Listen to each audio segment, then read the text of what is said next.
the triple threat of emotional thinking. Many people are unaware of emotional thinking, and even fewer understand what it actually does and how it impacts upon you. But simply, emotional thinking is making a decision based on feelings rather than a logical, evidence-based approach. A logical, evidence-based approach will result in the right decision being made.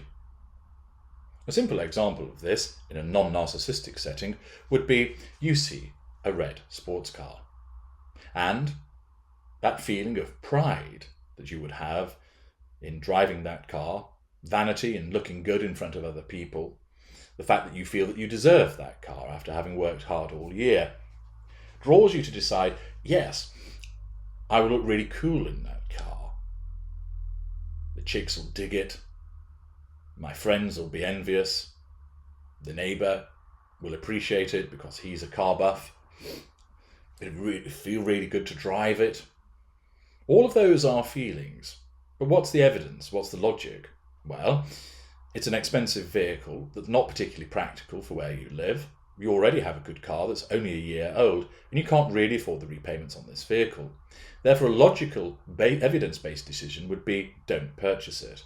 An emotion-based decision is buy it because it feels good. And of course, the person that purchases it 6 months later rues the purchase. I can't really afford this. It's proven more expensive than I realised, and also to maintain. I can't drive certain places because it's so low to the ground. It costs a fortune in fuel. I wish I'd never purchased it. If they had followed an evidence, logic-based approach, they wouldn't have done so. The feeling was misleading and resulted in the wrong outcome. There are, of course, instances where feelings can be relied upon. They serve a purpose. Fear, for example, but even that is exaggerated. And because of the way that we have evolved, the fear that served our ancestors particularly well hasn't really changed much. I, of course, don't experience fear by reason of my psychopathy. However, once upon a time, tens of thousands of years ago, fear developed within humans to keep them alive, to keep Homo sapiens from getting eaten by the saber-toothed tiger, so that the relevant individual didn't go up to it and go, "Ooh, what's this? Hello, nice kitty, puss, puss, puss," only to have their arm ripped off and then get eaten. Fear ensured that Homo sapiens stayed away from the predators because Homo sapiens were the middle of the food chain. It ensured that caution was exercised with regard to the fruit and the berries and the nuts that were eaten to avoid the poisonous ones, that a reliable water source was found, again to avoid illness and poisoning. And fear of those things, of being burned, of being frozen, of being eaten, of being poisoned, drove Homo sapiens to behave in a particular way, which kept the species alive. However, our modern selves have moved at such a pace that, I don't know about the neighbourhood in which you live, but I certainly haven't seen a saber-toothed tiger walking down the middle of the road where I live. Furthermore, our water sources are, for the most part, entirely reliable, provided by utility companies. One goes to the supermarket and doesn't have to worry about the risk of being poisoned. Invariably, the food meets certain standards and regulations, and therefore, unless you're particularly unfortunate that someone has interfered in the process, you're not going to be poisoned by the food that you pick up in the deli or the supermarket. And therefore, there's no need to fear those things. And therefore, our reliance on fear is much reduced because of the modern society in which we live. Of course, there remains things that one should still fear. Somebody points a gun at you, you become frightened because you fear that you'll be shot. Somebody comes at you with a knife. You find yourself stood on the edge of a cliff.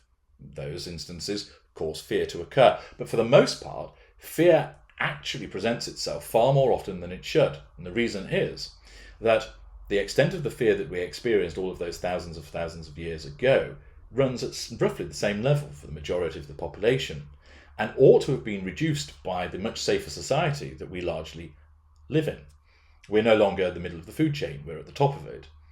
But our evolved selves hasn't caught up with the modernity of the world that we now inhabit and enjoy. And that means that people experience fear more than they should. They hear a strange noise, they're fearful. Why? Because fear serves a purpose. Back on the grassland, a strange noise meant that a predator might be nearby. Now, it's probably just a cat knocking over a dustbin, or an owl hooting in the distance, or a fox crying out at night and sounding like a baby being strangled. Yet it elicits fear in many people. but there actually is no reason to fear. And when they understand and realise, they go to the evidence of what is making that noise. They find, what was I getting so frightened about? It's just a cat knocking over the lid of the garbage can. So largely, although feelings do provide a role, they are unreliable, and an evidence-based approach is more appropriate. Emotional thinking occurs in many instances, but within the narcissistic dynamic, it poses a triple threat.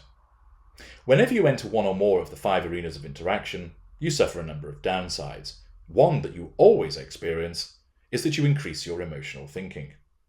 This is a little bit like getting drunk. It affects your judgment. It makes you make bad decisions, although you invariably don't realise it's a bad decision at the time because you've lost insight. In the same way that you thought it was a good idea after downing 15 tequila slammers to get up on the bar, get your boobs out and sing Hi-Ho Silver Lining at the top of your voice, the next day you rue that activity asking, what on earth possessed me to do what I did? And now the footage is all over the internet. The reason was, at the time, your judgment was impaired by alcohol, and you thought it was a good decision, because otherwise you wouldn't have done it, because you only make decisions that you think are good ones. Emotional thinking operates in the same way. It looks to con you. It looks to con you by causing you to engage in a continued course of interaction with the narcissist, under the auspices of it being something that you think is the right and appropriate thing to do. The triple threat that is posed by emotional thinking is the operation of flawed logic, the corruption of your empathic and narcissistic traits, and what I call charging up the battery of feeling. The operation of flawed logic makes you think you're doing the right thing, but you're not. And invariably you can't see it. And that's where I, as your advisor and expert, are able to point this out to you in objective fashion. And through my work that is contained within the Knowledge Vault, in the Addiction Triple Package, I explain to you various instances of how this manifests so that you can see it and understand it. With regard to the corruption of your empathic and narcissistic traits, it attacks your pride or your honesty, your decency, your compassion, your vanity, your propensity to be argumentative, so that you then take action that keeps you involved with the narcissist.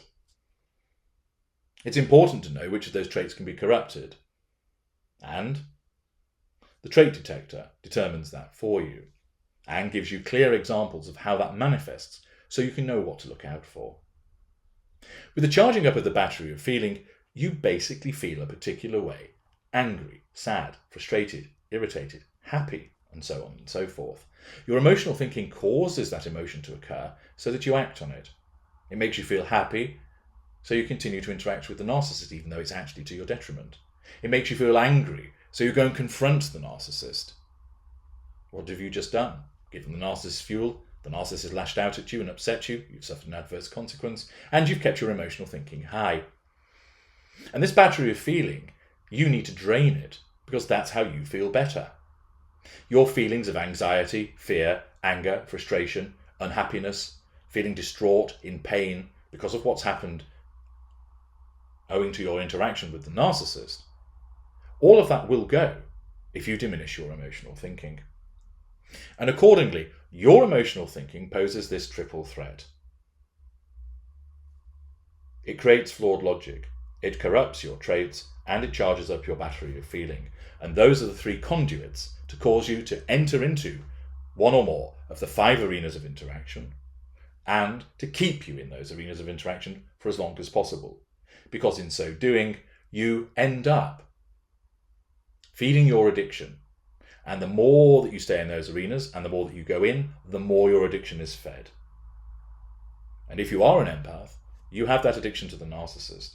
And the Addiction Triple Package, which you'll find in the Knowledge Vault, explains where your addiction comes from, what it actually does, and just as importantly, what you can do about it, and is well worth accessing. But it is important to understand that your emotional thinking is the enemy within.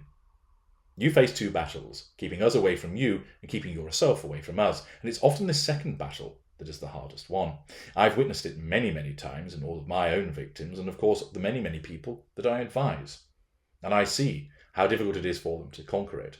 But it is conquerable.